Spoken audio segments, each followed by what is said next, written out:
பெரியாரை இளைஞர்கள் அதிக அளவில் பின்பற்ற தொடங்கிவிட்டதாக மதிமுக பொதுச் செயலாளர் வைகோ தெரிவித்துள்ளார். இது தொடர்பாக அவர் பேசியதை சூப்பர் பிட்ஸ் பகுதியில் தற்போது பார்க்கலாம்.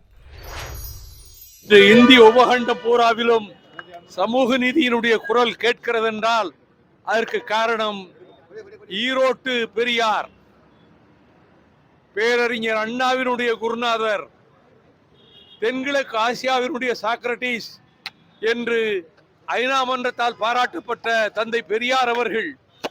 அவரால் தான் சமூக நீதி இன்றைக்கு தலை தோங்குகிறது. எதிர்ப்புகள் சுக்குநீராகின்றன.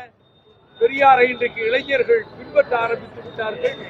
ஆகவே பெரியாருடைய இந்த நினைவு நாளில் அவருடைய சிலைக்கு மாலை அணிவிப்பதற்கு மதுரையிலே எனக்கு ஒரு வாய்ப்பு கிடைத்தது. ஐயா, ஒரு காலத்துல பெரியார் சிலை அவமதிப்பதே கிடையாது, பெரிய விஷயமா சொல்லுவாங்க. இப்ப சமீப காலமா ஒரு அவமதிக்கிற ஒரு செயல் நிறைய இடங்களை பார்க்க முடியாது. அது திட்டமிட்டு ஒரு கூட்டம் செய்து, ஆனால் அதுக்கு சரியான பதிலடி கொடுத்துருக்குறோம். எல்லா இடங்களையும் பதிலடி கொடுத்துருக்குறோம்.